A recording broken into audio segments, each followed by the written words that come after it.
Hello friends, कैसे हैं आप सब। तृप्ता सहगल का आप सबको प्यार भरा नमस्कार।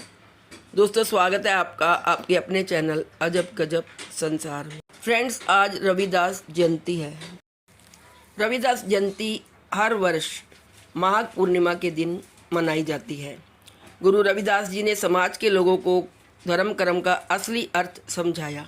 गुरु रविदास एक दार्शनिक और उच्च कोटि के कवि थे। उन्होंने अपने मुहावरों, कविताओं और लोकोक्तियों के माध्यम से समाज को एक सही मार्ग दिखाया। उनका एक मुहावरा जो कि सभी ने अपने बड़े बूढ़ों से जरूर सुना होगा, मन चंगा तो कटौती में गंगा। उनका मुहावरा मन चंगा तो कटौती में गंगा। यदि आप मन से साफ सुथरे हैं, मन से सच्चे हैं, तो कटौती तो कहीं भी आपको गंगा मिल जाएगी, वहाँ ही गंगा स्नान हो जाएगा। आपका मन चंगा होना चाहिए, यानी आपका मन स्वच्छ शुद्ध होना चाहिए, साफ होना चाहिए।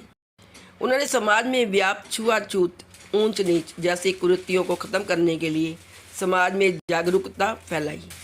उन्होंने सभी समाज के वर्गों को समानता का अधिकार दिलाने के लिए अपना महत्वपूर्ण योगदान दिया। गुरु रविदास जी के समर्पण और उनके सामाजिक कार्यों को याद करने के लिए हर वर्ष उनके जन्मदिन के अवसर पर गुरु रविदास जयंती मनाई जाती है। गुरु रविदास जी काफ़ी धार्मिक विचारक थे। उन्होंने अपने अनुयायियों को धर्म के मार्ग पर चलने की प्रेरणा दी। आइए अब जानते हैं गुरु रविदास जी ने कौन कौन से सामाजिक कार्य किए। अब संत कबीर गुरु रविदास जी के गुरु थे। मीराबाई उनकी शिष्या थी। उन्होंने समाज के सभी वर्गों को समानता का अधिकार दिलाने के लिए भरसक प्रयत्न किए। वह कहा करते थे, भगवान सभी मनुष्यों को एक ही नज़र से दिखता है। कोई मनुष्य ऊंचा या नीचा नहीं होता। हमें सभी से एक समान व्यवहार करना चाहिए। वह आपसी भाईचारे व सामाजिक में सहिष्णुता के बारे में ज्ञान देते थे। आइए अब जानते हैं रविदास कौन थे। गुरु रविदास जी धार्मिक विचारक, एक दार्शनिक, महान कवि और समाज सुधारक थे।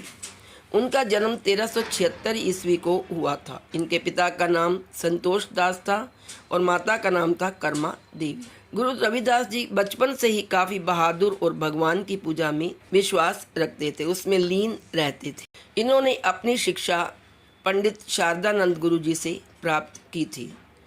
भगवान श्री राम जी के परम भक्त थे। उन्होंने अपने जीवन काल में अपने अनुयायियों को एक से एक प्रवचन दिए हैं। इन्होंने हमेशा सामाजिक कार्य किए हैं। यह एक महान कवि, समाज सुधारक के रूप में भी जाने जाते हैं। आज पूरे देश में रविदास जयंती बड़ी धूमधाम से मनाई जा रही है।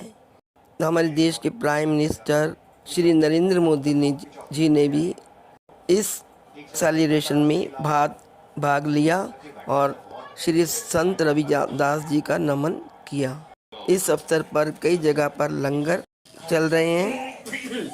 इनके अच्छे कार्यों को याद करने के लिए ही गुरु रविदास जयंती मनाई जाती है। 1450 ईस्वी में उत्तर प्रदेश के सौर गोवर्धनपुर गांव में इनका जन्म हुआ था। ऐसी मान्यता है कि अपने जन्म से पहले जन्म में रविदास ब्राह्मण परिवार में जन्मे थे और उन्होंने एक दिन एक महिला को देखा जो काफ़ी ज़्यादा सुंदर थी, लेकिन वह चमार जाति से संबंधित थी। रविदास जी चाहते थे कि उनका जन्म उस सुंदर महिला के पेट से हो। उनकी इसी बात को पूरा करने के लिए भगवान ने इन्हें इस महिला के पेट से अगले जन्म में जन्म दिलवाया। गुरु रविदास जी जो पहले जन्म में परलोक सिधार गए, तो दूसरे जन्म में इनका जन्म सुंदर महिला के गर्भ से हुआ जो चमार जाति की थी। गुरु रविदास जी ने अपने जीवन काल में आम जनता के लिए बहुत अच्छे अच्छे कार्य किए। मनुष्य जाति के कुछ समुदायों के लोगों को काफ़ी हीन भावना से देखा जाता था और कुछ समुदायों को उच्च कोटि का माना जाता था। संत रविदास जी ने समाज की इसी असमानता को दूर करने के लिए अपना महत्वपूर्ण योगदान दिया था। इस दिन उनके सामाजिक कार्यों को याद किया जाता है। जिस प्रकार से इन्होंने आम जनता की भलाई के लिए काम किया है, उनको याद करने के लिए ही हर वर्ष उनके जन्मदिन के अवसर पर गुरु रविदास जयंती मनाई जाती है। इस दिन जुलूस निकाले जाते हैं और उनके पोस्टर लेकर लोग समारोह करते हैं और गुरु रविदास जयंती मनाते हैं। इस अवसर पर कई जगह पर लंगर का आयोजन किया गया है। रविदास के अनुयायी बड़ी धूमधाम से भजन कीर्तन करके मंदिरों में इस त्यौहार को मना रहे हैं। इस दिन लोग भजन कीर्तन का भी आयोजन करते हैं। इस शुभ तिथि पर गुरु रविदास जी के जीवन काल से जुड़ी घटनाओं को उनके शिष्य भक्त याद करते हैं, उनसे प्रेरणा पाकर वरदान स्वरूप स्वीकार करते हैं। आम जनता को सही रास्ते के लिए इन्होंने कई प्रवचन भी दिए। भारत में गुरु रविदास जी की जयंती के इस महत्वपूर्ण अवसर को मनाने के लिए विभिन्न देशों से श्रद्धालु आते हैं और भक्तगण पवित्र नदियों या संगम में स्नान कर अनुष्ठान करते हैं। संत रविदास भक्ति आंदोलन के एक भारतीय स्वतंत्रता सेनानी और रहस्यवादी कवि और संत भी थे। इन्होंने जातिवाद का भेदभाव मिटाकर लोगों को एकजुटता का पाठ पढ़ाया और अखंड भारतवर्ष के लिए प्रोत्साहित किया। वही गुरु रविदास जी की शिक्षाएं विशेषकर रविदासियों समुदायों के लोगों को अत्यधिक प्रभावित करती हैं और वे जाति, पंथ या लिंग की परवाह किए बिना सभी लोगों की समानता में विश्वास करते हैं। आइए जानते हैं गुरु रविदास जी के बारे में कुछ महत्वपूर्ण बातें। मान्यताओं के अनुसार गुरु रविदास कुष्ठ रोग का इलाज कर सकते थे। कहा जाता है कि उनके पास प्राकृतिक शक्ति थी जिससे वह कुछ रोगियों का इलाज करते थे। उनका दृष्टिकोण बहुत ही सकारात्मक था। गुरु रविदास जी का विवाह श्रीमती लोना देवी से हुआ। उनका एक पुत्र था जिसका नाम विजय दास रखा गया।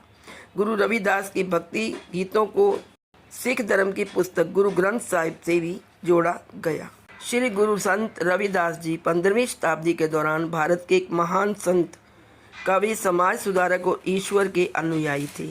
वह एक दयालु धर्मात्मा व्यक्ति के रूप में समानता और एकमात्र महाशक्ति की प्रणाली का प्रचार करते थे। उन्होंने धर्म के आधार पर कोई मतभेद नहीं किया, इसलिए उनके वचनों और उनके बताए मार्ग का अनुसरण कई अनुयायी अभी भी करते हैं। तो दोस्तों, ये थी संपूर्ण जानकारी रविदास जयंती के इतिहास की। तो आप सबको मेरी तरफ से रविदास जयंती की हार्दिक शुभकामनाएं। आज इस वीडियो में इतना ही। Please like, share and subscribe. Thank you so much.